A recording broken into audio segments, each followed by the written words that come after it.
All right, welcome back to KTN Prime. It's now time for studio deliberations on the latest developments that are playing out in the political scene. And you know what they say, a week in politics can't be a lifetime. So tonight we'll be taking stock of the developments that are playing out in the country.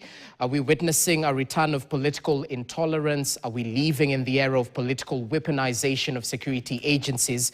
These are some of the questions we'll be posing to our panelists. Equally, what defines a tribal politician vis-a-vis a nationalist? There's been ongoing conversation on that, and also which way ODM do the dissenting voices within the party point at mature democracy within the party, or is it simply a sign that things are not well within Chungwa, quote unquote? Well, so much to talk about. Allow me to introduce my panelists. They've graced us with their presence right here in studio. Wilson Sosion, the former Secretary General at NUT, former nominated MP, and an educationist, joins us in studio. Karibu sana. Yeah, thank you. Asante sana. Good evening, our viewers. Asante for your time. Equally joined by Dr. Peter Mbai, who is the Secretary of Planning and Economic Affairs at the DCP party. That's the Democracy for the Citizens Party. Asante sana, Dr. Mbai. Karibu sana to our studios. Very well. Good evening, and good evening to our viewers. Asante. Good to be here. Okay, so let's perhaps start with the latest developments that have played out. And this is touching on the memorandum of understanding between the UDA party and ODM. Just today, the Central Organizing Committee held a meeting, and the party spokesperson, that is Edwin Sifuna, the Secretary General of ODM, had a few giveaways in terms of what they had deliberated on and agreed upon. Just to break it down for our viewers back at home, some of the major takeaways from that particular meeting by the Central Committee highlighted that the party supports the move by Raila Odinga to stabilize the country and create an enabling environment. ODM will constitute a technical team to work with UDA as part of political infrastructure to assist with the implementation of the Memorandum of Understanding, and equally they'll still push for the full implementation of NADCO report as the party supports intergenerational national conclave to deliberate on issues affecting the nation with particular focus on the youth agenda. We have a couple of sentiments shared by the ODM Secretary General, not just today, but equally a while back as he was disparaging the Memorandum of Understanding between those two parties. Let's just listen in before we get to the discussions. For me, ukiniuliza kama Sifuna, ule mkataba tuliandika na UDA is of no use as I speak today. Haina kazi hiyo mkataba. Kwa sababu inawezekanaje tunaandikishana tuseme hamtaua vijana. Kijana anachukuliwa kutoka kwao, anapelekwa mpaka Nairobi, anawawa kwa sel. That the party supports the position that has been taken by party leader Honorable Raila Odinga to work with the Kenya Kwanza administration to stabilize the country and create an enabling environment for Kenyans to address their concerns through democratic and constitutional means. Number two, that in order to expedite the implementation of the 10-point agenda of the MOU, ODM will constitute a technical team to work with our UDA counterparts as part of the political infrastructure to assist with the implementation of the agreement. The committee has identified the absence of such a technical committee, which is actually contained in the MOU, as the missing link in the implementation of the MOU. Okay, that was just today as the Secretary General read the takeaway points from that meeting held by the Central Organizing Committee in the party. Well, Sosion, I'd like to begin with you. Not too long ago, you associated yourself with the ODM party, a nominated member of parliament through ODM. Well, what do you make of the varied voices within that party? Does it simply bring out the fact that it's a democracy, the D in ODM stands for democracy, and varied voices are allowed? Equally, MOU, is it dead on arrival? By the end of the day, yes, ODM has a very grounded and competent and tolerant party leader in the person of Raila Odinga. And in the end, by the end of the day, it is this direction that will be respected by everybody, including Sifuna. And the genetic coding of ODM is that of a social democratic party that allows freedom and expression of issues. But ultimately, there is a decision. So the freedom to debate, the freedom to express is there, just like it is in UDA. It's also a social democratic party. And if you do the historical analysis, UDA basically is led by former ODM members, including William Ruto, the president, who was a member of Pentagon in ODM. So in the broad-based arrangement, it is actually the original ODM coming together.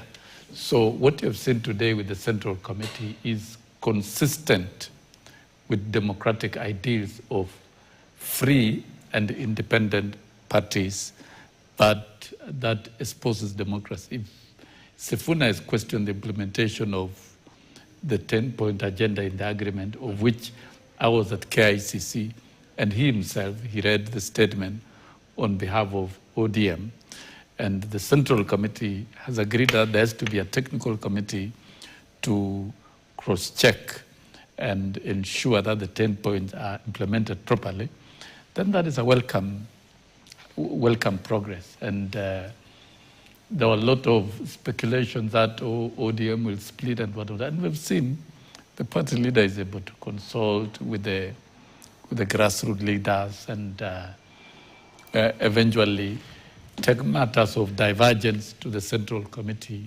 where one position is taken. And you have seen Sifuna himself state on behalf of the party that ODM will support UDA through to 2027, which is it's a welcome move. It's democratic, and I think from this point onwards, we'll have ODM remaining strong where it is, and UDA getting strong, because that actually is the ruling party. The president is from UDA, and the manifesto being implemented by the government of Kenya is that of UDA, spanning agriculture, MSME, ICT, housing, and UHC, and basically the overall economy. And we've seen the president working very hard to bring down inflation to the lowest ever,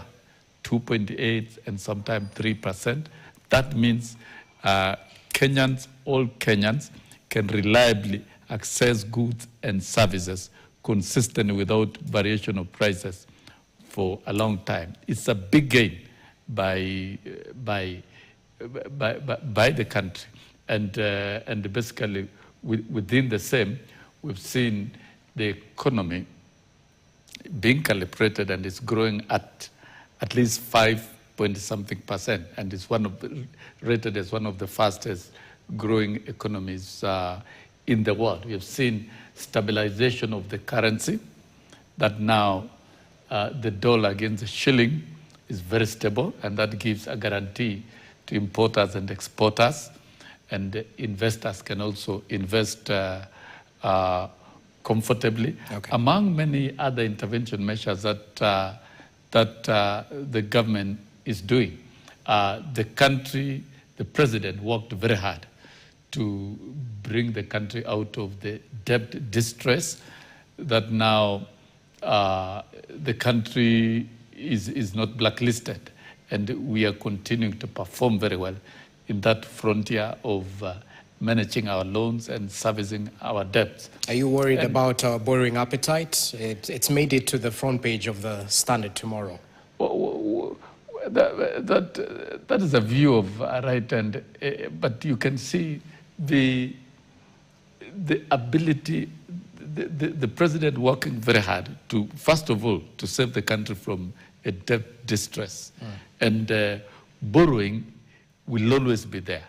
The revenue that is collected in the country to service the budget alone is this year is 2.5 trillion, and the budget is at 3.9 trillion. So definitely you must borrow to breach. That's a fact. Okay. And you borrow within prudent processes that does not collapse the economy. And I think that is what the country has adopted. Right. And it is where the president is so focused in stabilizing the economy and driving the engine of transformation of the country. And that is the philosophy which underpins the broad-based government. And when ODM comes out and give a clear message of stability, right now we need stability and reduce political activities, political bitterness, political tension, and trigger development in every part of the country, trigger production in every part of the country. And you have Kenyans, you know, the 55 million Kenyans are an economic resource to the country. Okay. And the human resource that can really drive the engine of transformation of the country, so that then we get out of the corner of negative politics, negative ethnicity, and too much focus in 2027, and we waste a lot of time, valuable time that could be used to invest efforts of transforming the country. Well noted. So the statement from ODM is good news. It means a lot to the country. Okay. And we can discuss on and on. Daktari, what do you make of that statement by the Central Committee from ODM? They'll be working with UDA until the 2027 general election. But equally, your party leader, while in the United States, said that, you know what, President William Ruto is simply managing ODM and he'll divide the party at the end of the day. That is the goal. Thank you so much, Rogers. And first, if you want to know the truth about many things in this country, listen to the Honorable Rigathi Gachagua. He knows a lot. Actually, he spews that knowledge and information just slowly, good enough for people to understand. He meant what he said. But let me tell you, Rogers, two things or three. One, it's a big joke, that statement today. Well, we expected it, because when you talk about that MOU for stability and unity of the nation, yes, I agree, because the only thread that the president is hanging to right now is Raila Odinga and ODM, according to him. It's the only thing he's hanging to until 2027, hoping that he will convince ODM. And when I say ODM, I mean ODM, not Azimio, remember? Because right now, there's no Azimio. It's only ODM. Remember, the Kamba nation is out, the Maasai nation, most of them, most of the coast and the western and Kisii are out. So that is the thread. When you talk about stability, that's what they mean. But when you talk about the unity of the nation, which nation are we talking about? Because the nation has a clarion call of many people, many nation communities have a crying around, you know. And even most people in that Luo Nyanza and Rift Valley, they have their own issues. They are crying on the ground. Only that it's just a few people who are enjoying a few things. But the person I really felt for when I watched that video is Sifuna. Sifuna is between a lock and a hard place. He is the SG, and he has said, and I remember some journalists were asking him, please, it seems what you have read, you know, goes against your personal, you know, and then he was at pains. And you could see, please, look at the body language. The guy was at pains. Now, Mark, the Governor Wanga, laughing. You know, she was enjoying the show. You know, she was really enjoying. And she was captured in some place, really enjoying, you know, just smiling bloodily. As the first point was read, that it has been confirmed that ODM will go up to 2027. Now, SG was boxed into that corner. You know, the other day you were talking about us, you know we are the owners. Now, lead the statement, you are the one to lead, and people will be there, laughing and saying, we got you. But do you know what's going to happen? Now, this is a first thing. If you want to know the spirit of ODM, this is my thinking, that Raila Odinga and ODM are playing President Ruto and this government. Let me tell you how. I can tell you for sure what Sifuna said is what Baba meant. Now, but because of the cry, because of the way he said so powerfully, calls were made. That's my thinking. I mean, we are doing analysis. And the Central Committee had to see it and try to manage the damage. Why? Let me tell you today. The other day, Baba said, when Sifuna talks, That is the official position of the party. Now, today, the same party says something else. No, let me tell you the truth. It will not change what Baba thinks and what Sifuna said. This is just, what I would call some, buying time. Let's manage this so that it doesn't come out very, very, very fast. Now, if you look at, let me give you one of the reasons that Sifuna said, that we have discovered after 6 months, is it 6 or 7? We have suddenly discovered that there's no technical team. And it was in the MOU. That is just a clear joke. Now, that they have discovered there was no technical team to drive this thing. But when I saw the 10 points, Rogers, when I saw the it's just, there is nothing measurable. There's no timelines. When you say about, fighting corruption, when you say about compensation of the young people, anniversary came, it passed, no compensation. When you talk about safeguarding the livelihoods of young people, give them slashes. It's not empowerment. Giving young people slashes. A government that has to be there for 3 years, Rogers, you give them slashes, it's not empowerment. So, because the question, for how long can you sustain that? The idea was to expand industries. The idea was to make sure they do partnerships with internships with private companies. So you get expand NYS, get 100,000, and then after NYS, they are absorbed into the army. Those were the kind of empowerments we should be talking about. But now, when you look at the 10 points agenda, Rogers, to any Kenyan, full implementation of the National report. Now, mark my word, that is a political thing meant to assuage the opposition, remember, after the 2022 elections. It's a tool to keep everybody busy. And you have heard from my party leader, Rigathi Gachagua, when you say inclusivity in all spheres of public life, there is nothing you're telling Kenyans. This document was meant to manage the Honorable Raila Odinga after the loss in AU to make sure he gets into government. And he was told by his people, Raila Odinga, last time, we were branded as government people during the time of Uhuru Kenyatta. Yet we didn't eat. This time round, Raila, you have to keep quiet. We must eat first. I can tell you. That is a strategy of ODM. They eat first, CSAs, PSAs, ambassadors, chairs of parastatals, tenders, jobs, all that, development in their area. That is a plot by ODM. So Sifuna is good, he's energetic, he can see the end. That's why he's speaking. He can see the end. Raila knows the end. But Sifuna is talking so fast, so early, before people eat enough. That's why now today the meeting had to be called. Sifuna was very uncomfortable, extremely uncomfortable. 2 things is going to happen to Sifuna. He may decide to hang on, but now Sifuna is realizing his personal brand is coming down. He may do some very drastic actions going forward. I don't think anybody who knows something is going to fall down will continue being there because of experience, because Sifuna has a lively member. Not like, the other guys who are, past in their 60s and all that. Let me tell you, as I finish, Rogers, 2 things will happen. Now, 2 scenarios. Suppose Raila sticks with President Ruto until 2027. When he vied himself, the voter turnout in Luo Nyanza was 66% when he was a presidential candidate. So if he decides to support President Ruto in 2027, the turnout will be 35, 20, 25, 30, not more than 40. Because it is there to show. This time, then he was vying. 66%. He was a presidential bearer. This time now, he will not be vying. It will be low because a lot of young...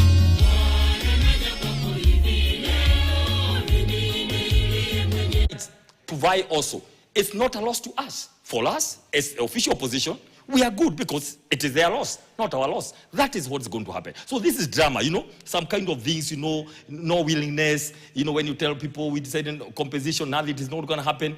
This is all trying to manage the system, the president, to tell them we are not going we're not going to announce the divorce this early because we are still in government. We want to eat a bit. We want to benefit a bit. That's what is going to happen. So you still think this intergenerational conclave is managing politics at the end of the day? Now, is there any value that will come? The Honorable Raila Odinga is a master. Now, I keep on saying without of respect because some of us are students and of politics for many years, and we used to study Raila Odinga all the way when he was a lecturer at the University of Nairobi, 1975. We speak with him about him without of respect because elders, we must be respected. Of course. This is what I'm saying. Yeah. However, Raila is a master of dialogues and some things, creation of things, with Moi, something happens, with Kibaki. He's a master of just getting something because he has an achieved end. He has some end which he wants to achieve. Now, this time around, he is stuck with Ruto. And then he must keep everybody busy. he must try to keep the official opposition busy by saying we need to talk. I can tell you today, and I'm saying this without authority, without humility, but firmly, on behalf of DCP and the official opposition, we are not interested, because Kenyans are not, it's not about us. Kenyans are not interested with any talks, call it conclave or dialogue or meeting or anything, because this is just something else to manage time. There is nothing is going to be achieved through that. Okay. All those issues, it's not going to be possible. That is something else to manage time, because he thinks, how else can I be relevant? Let me propose something. Our proposal is that if they want to talk, let them get delegates from ODM and UDA, let them go somewhere, eat breakfast and lunch, and talk about the 10 points. Okay. Let them review the 10 points first. So, Sion, what do you make of this talks of conclave dialogue in the country to sort out the youth issues? You know, that was a proposal by Raila Odinga. It's a proposal. Yeah. And in a democracy, you don't dismiss other people's opinion. You must respect other people's opinion and see how it works. As to how that will be implemented is a matter of time. Mm-hmm.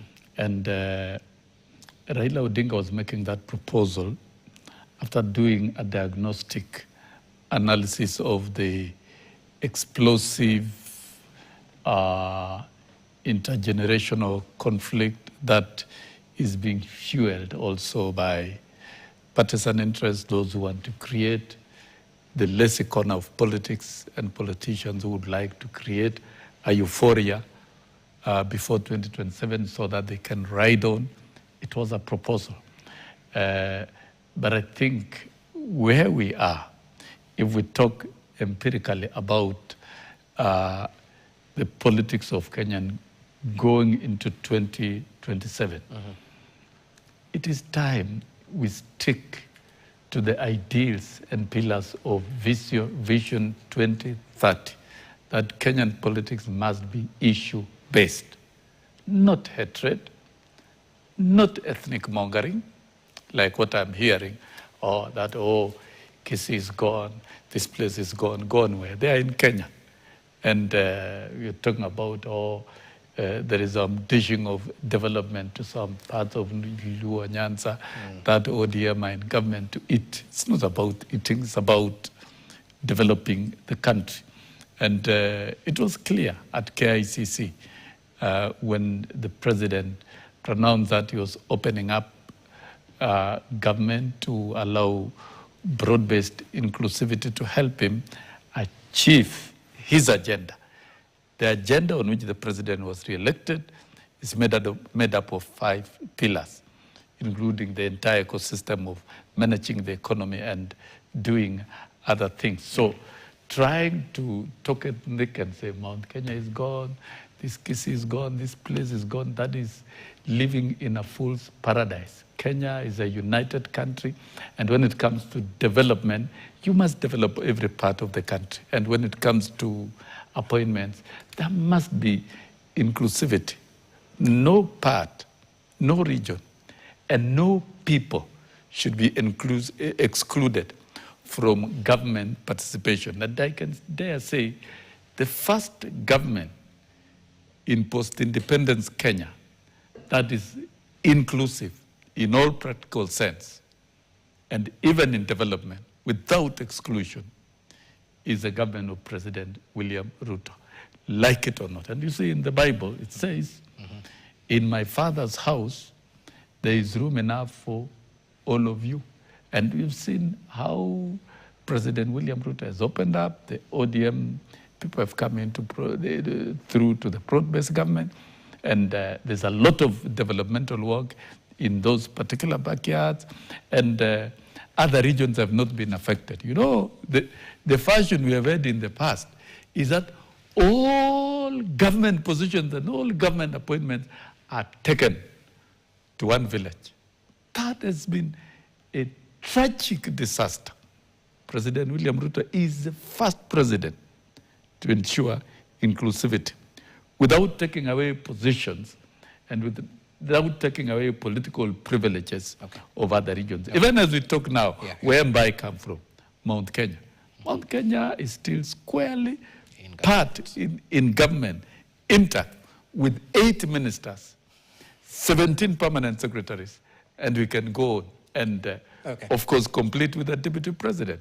And that is genius politics that is being done. And so that as we move into 2027, Kenyans will make sense on clear indicators in agriculture in terms of performance. Now we're producing adequate food, practically fertilizers are available, and all other farm inputs and other reforms.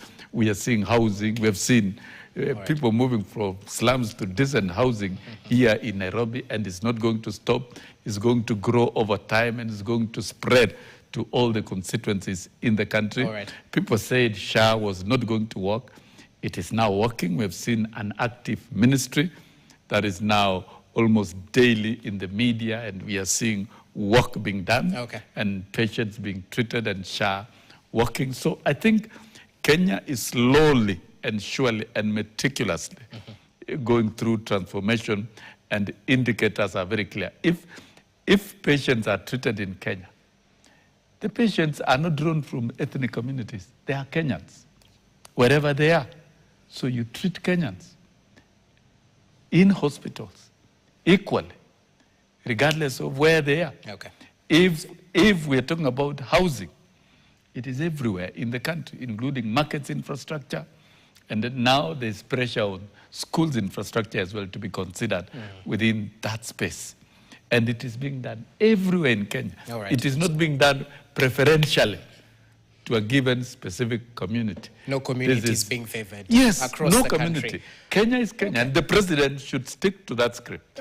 That's totally and those ethnic mongers, and we've seen Rigathi Gachagua is being taken to task in the U.S. for being so ethnic. We actually and want to play the U.S. that. And visiting the U.S. to only deal with one ethnic community. Kenya is made up of, it's a multi-ethnic, and of course I would also say it's a multiracial nation, and is a superpower democracy. We cannot afford to practice primitive practices of exclusion and primitive politics of exclusion and ethnic hegemony. We cannot do it. Let's talk about it. We just want to play the bite from the United States. Sure. For just 1 minute. Let's not put this thing like it's about the state and Mount Kenya, all between, the president and the second deputy president. This is about Kenyans. Rogers, please, let us not dilute or narrow this debate. We're talking about examples of Mount Kenya and all that. We have a whole country here. And by the way, Rogers, there's nothing wrong of belonging to a nation. Kalenjin nation, Maasai nation, Kikuyu nation. Then you become a state. Nothing wrong. So stop that. But most importantly, it's about Kenyans, what they're talking about. It's not about talking about, the most organized, development everywhere. No, we know what we know. 3 years down the line, Rogers, you cannot be planning. The plane ought to have taken off in the skies. People are crying. Look at the prices of fuel. Everything goes high. People are literally sleeping hungry. There is a big problem. He talks about, let's not even mention that. You and I know the reports that have been there. Out of only the formal people are being milked, people with a salary. They're the ones who are paying for SHA. Informal sector, they are not, because they don't believe in it. People used to pay for NHIF because people know it's a scandal. E-Citizen is another scandal. There are many things happening that people know their money is not safe. Do you know why there's no money in the economy, Rogers? For 2 reasons. The few people who have access to money, which maybe they can't account for, they are fearing to invest here. So they are taking it outside. The people who have genuine money, they are fearing to invest here because they don't trust the economy. They are taking the money outside. It's a big problem. People should not take this lightly. We are in a crisis in education 3 years later. You cannot be forgiven for that. Look at the 3 major things. Any government in the world, from America to wherever, they exist to do 3 things: health, education, and security. Look at health. It's in shambles today as we speak. Look at because people know. The Auditor General said there's somebody seated somewhere who is milking 2.7% of any money given. Now, who is going to give the money so that some people can benefit? Some private enterprise, right? Look at the issue of education. Not higher education with the universities and colleges, but also basic. I mean, nobody knows whether they are in senior, junior, secondary, wherever. Nobody is 3 years later. That is incompetence. Look here. This government had only 2 years of honeymoon. because we knew there were so many issues. Young people, you know, the badge of the young people. So the government had to come and quickly move. But instead of that drama, you know, not serious policy issues, the issue of private, you know, private interest using public funds. And that is why we are here. Let us not belittle this topic. Okay. It is Kenyans across the whole country who are saying it's not working. Look at the killing of the young people. So please, this is not we cannot come here begin talking about, oh, you know, we are stable. You know, every part of the country, the budget has been cut from 700 to 500 billion on development. The balance of the money, where is it going? It's going to confidential votes, where it can be taken every Friday, to be taken to people. Instead of giving them guaranteed minimum returns as like Muranga, you're going to give them 1,000 shillings. This is slavery. This is not right. It's not immoral. It's immoral. It's unethical. It's unbiblical. It's ungodly. This is not right. Okay, I see you're poking holes into the empowerment programs, but let's cross the transatlantic to the United States just briefly, because your party leader, Dr. Mbai, sort of exported his rallying call of a united mountain to the United States of America, and critics argue that Gashagua's focus on tribal divisions sort of undermines the diaspora's efforts to project a unified Kenyan identity. There's a young lady called Valentine Wanjiru who posed a pertinent question to the DCP party leader that invokes thinking on who a nationalist politician is and who a tribal leader is. Let's just listen in to what she asked. I watched a speech about you in Boston, and the speech was a good speech, but there is something you said that Kikuyus tuko economic, are more hardworking, I'm paraphrasing, economic, we've grown the country. But we have done that because we are a beneficiary of the system of Jomo Kenyatta. You need, Mheshimiwa, to start positioning yourself as a national leader, not as a tribal leader. And I know many people won't like what I'm saying, but it's the truth. The first mistake that has been done in this event is speaking Kikuyu.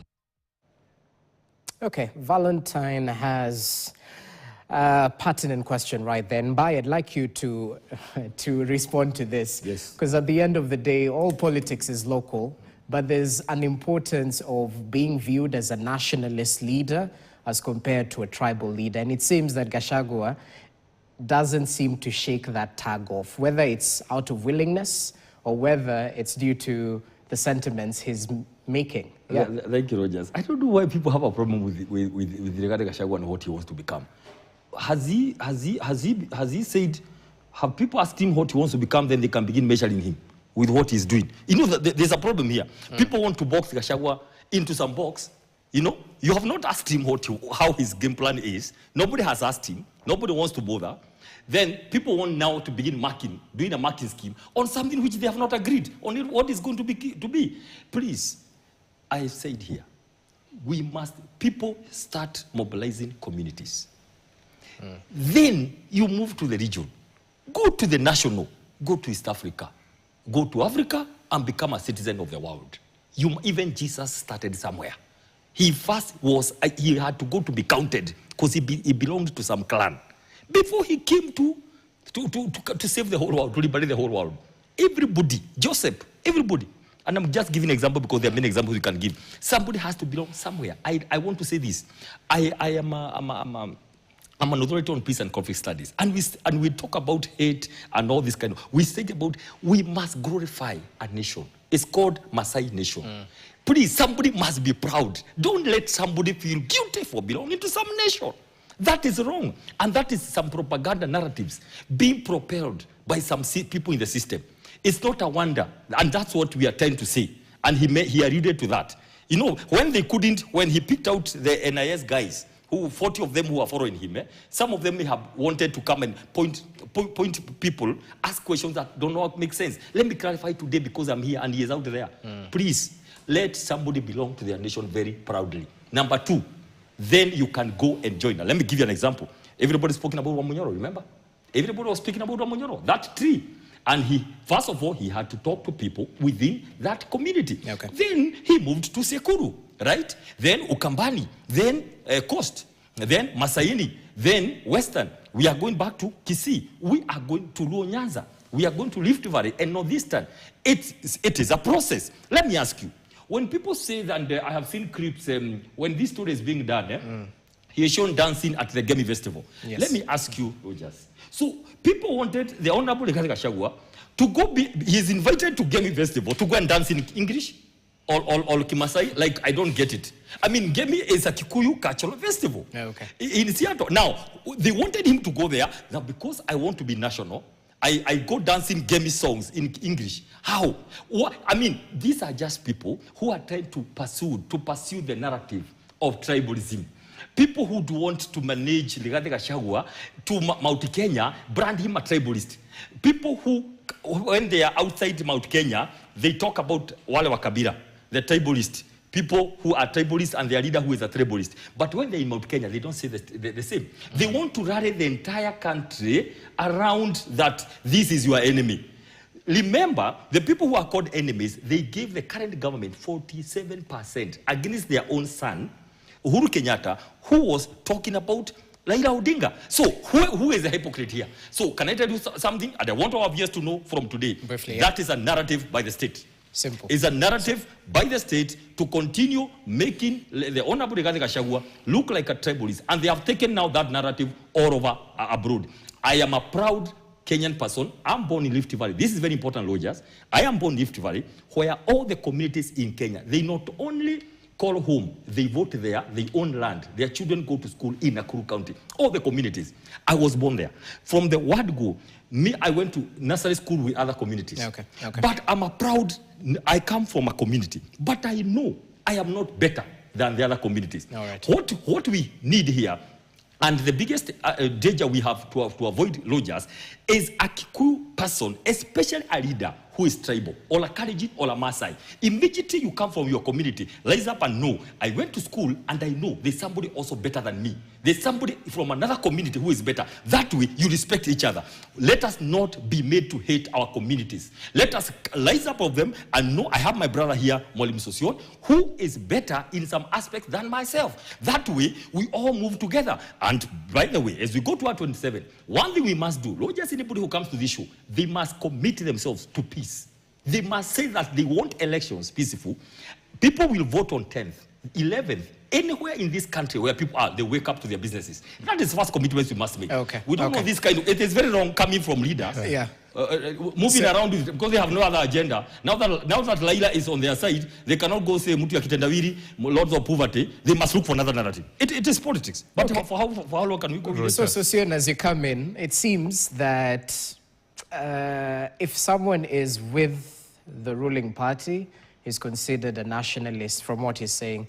If you're against the ruling party, then you're considered a tribalist. I think, Rogers, you don't waste your energy buying his political theories. You know, he's a scholar in that area, so don't twist facts. We had a young lady speak in the United States, and very passionate, and even told Rigathi Gachagua, you must come out and be a nationalist.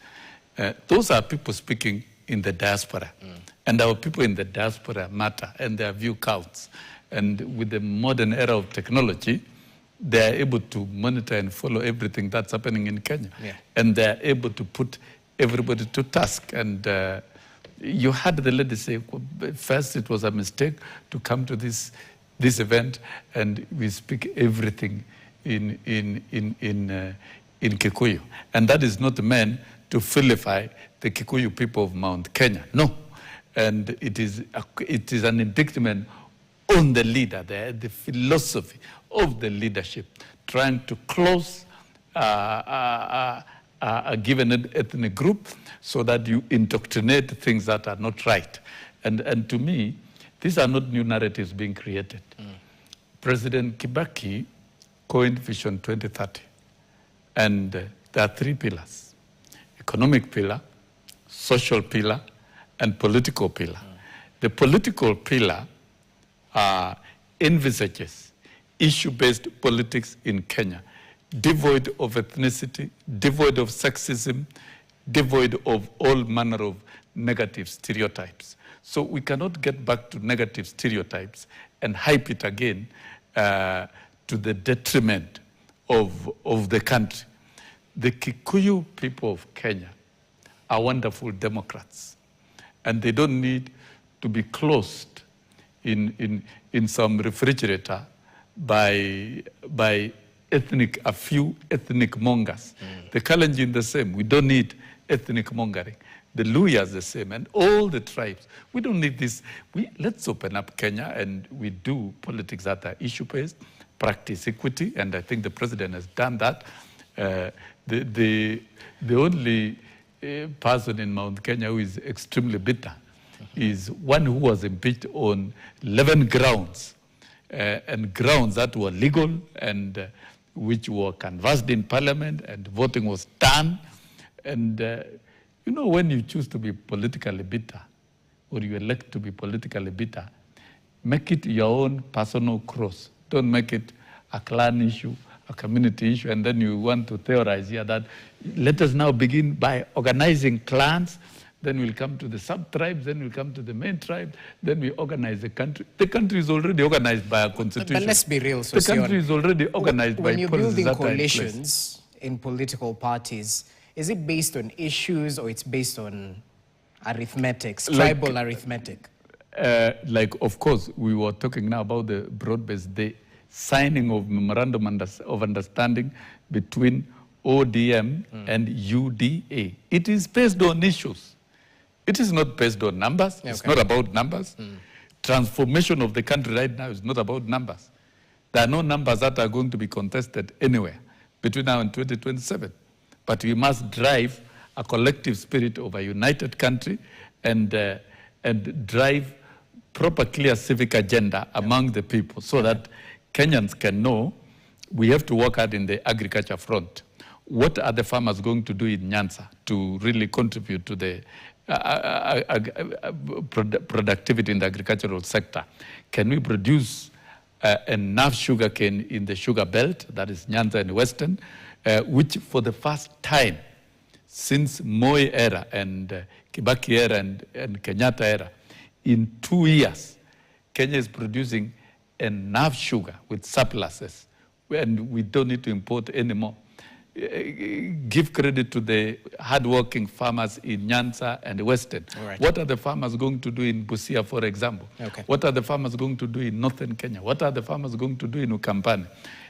The farmers in Mount Kenya, the hardworking coffee farmers, for a long time, within a very short time, during the regime of William Ruto, the price of coffee has gone up from 50 shillings to 120, and it is scaling.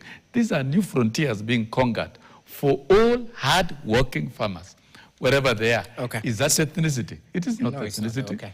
It's collective efforts to develop the country. Okay. Then those who want to hype their politics, politics will happen one day, 10th of August, 2027, with precision, and it is not.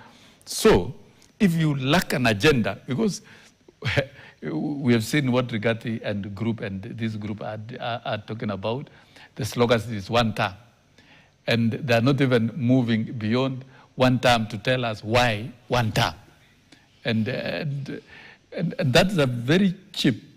I would say it's a decadent, it's outdated philosophy of politics, and this is not going to compete with the concrete political strategy to recover the economy and to transform the economy.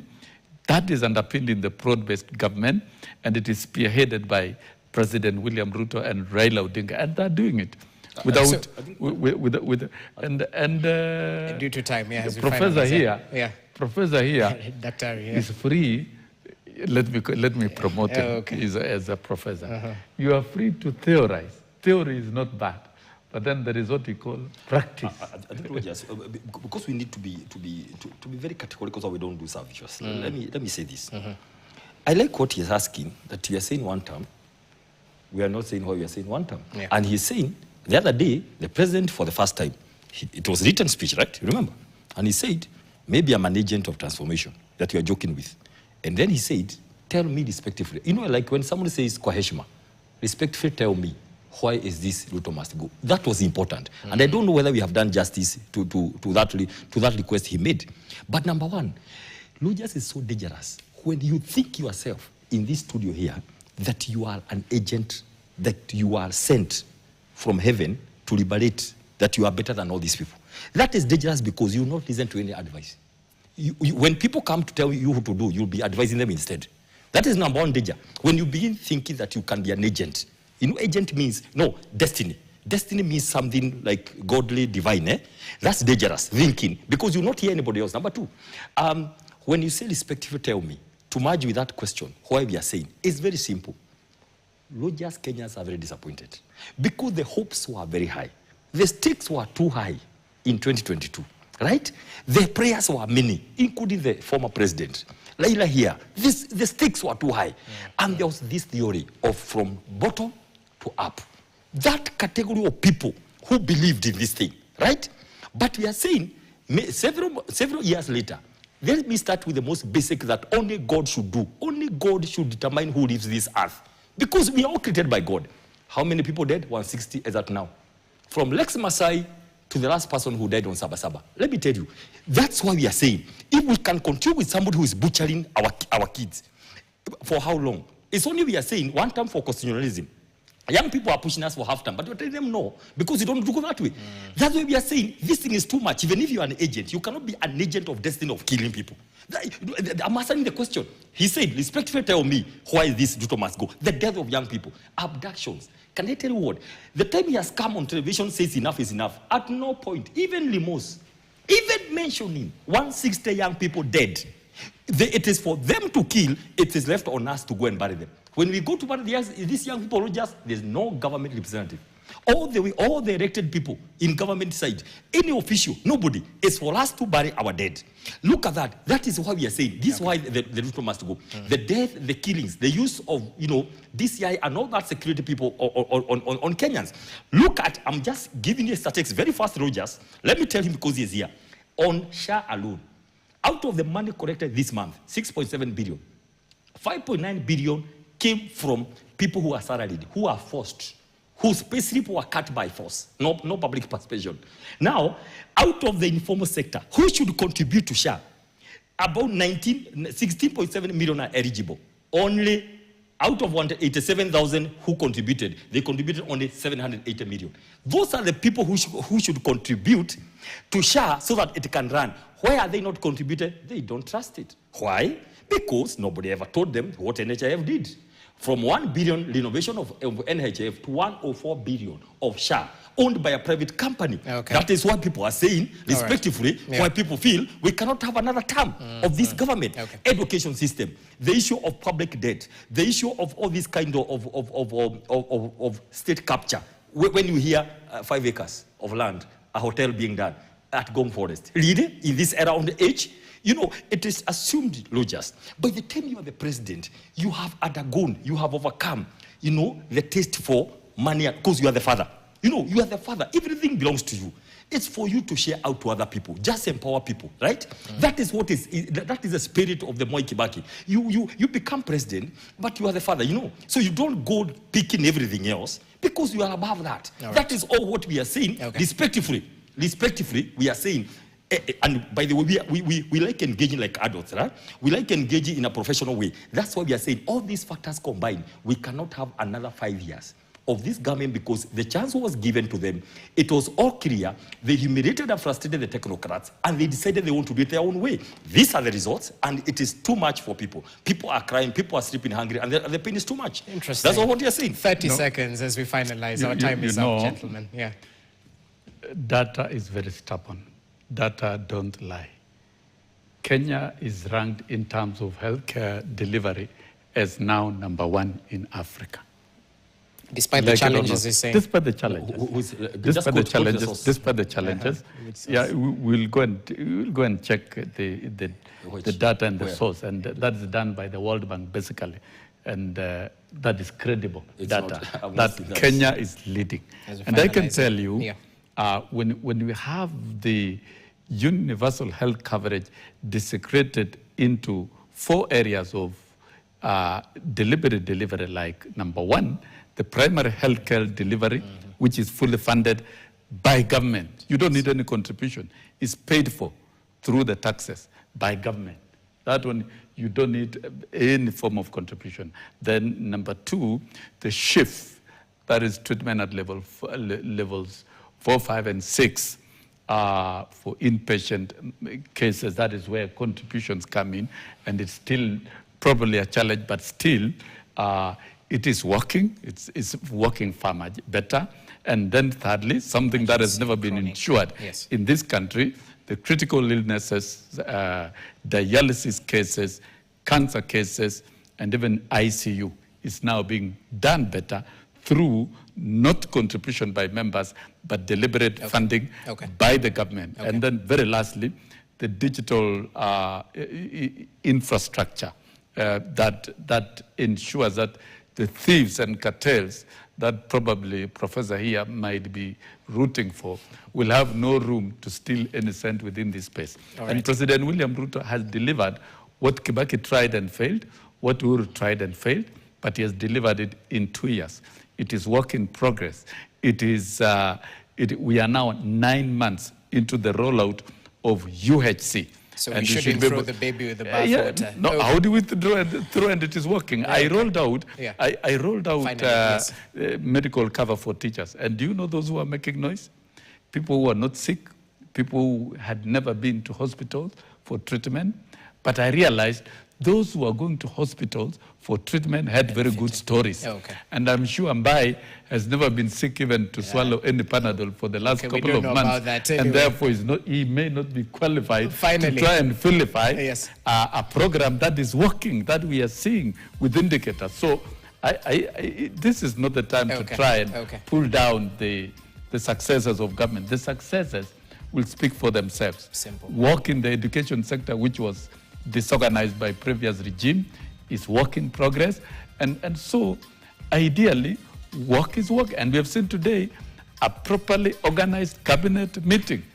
President Ruto is a president who has driven government agenda clearly through cabinet. But we saw Uhuru running government without the cabinet. Without the cabinet. So there is now order in governance in Kenya. Courtesy of the president. First, so that to be clear here, SHA is a scam.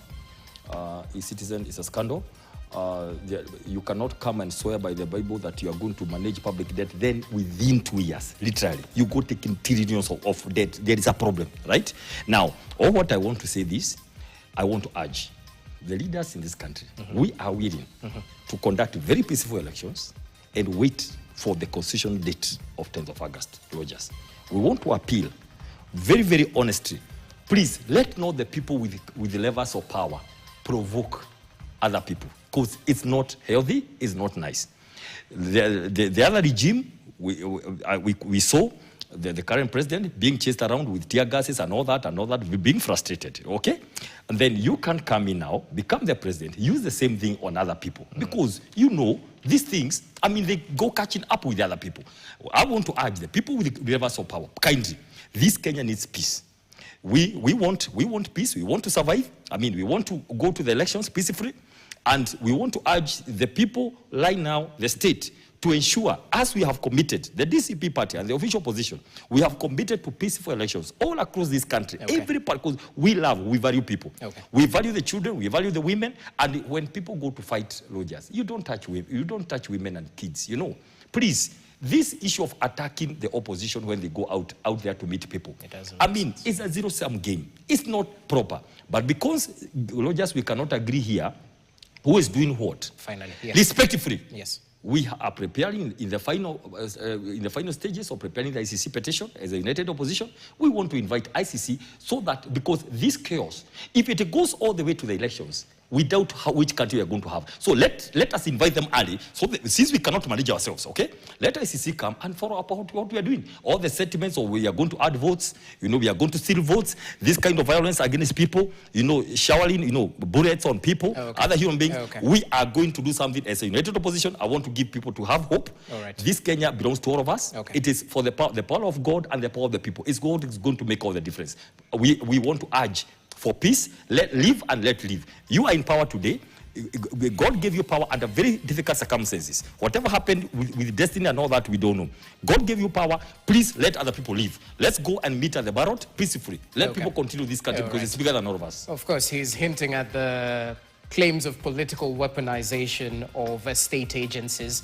And we saw the reception for the opposition leaders in, was it Nakuru? Nakuru first. Yes. Then Subukia, the other day, Subukia, the other day, and of course, other many, we have about 10 incidences. Already we have documented. Well, that's a conversation we should have a little bit later on. But gentlemen, thank you so much for your input and valued contribution right here as we evaluate which way Kenya, as we take a look at the political developments that are playing out in the country. Dr. Peter Mbai, who's the Secretary for Planning and Economic Affairs at the DCP party, we appreciate your input. Wilson Sosion, the former SG at NAT and the former nominated MP, we definitely appreciate your input. That's how we wrap up tonight's edition of KTN Prime. Thank you so much for watching. On behalf of the entire team, we say good evening, good night. Enjoy the rest of your viewing.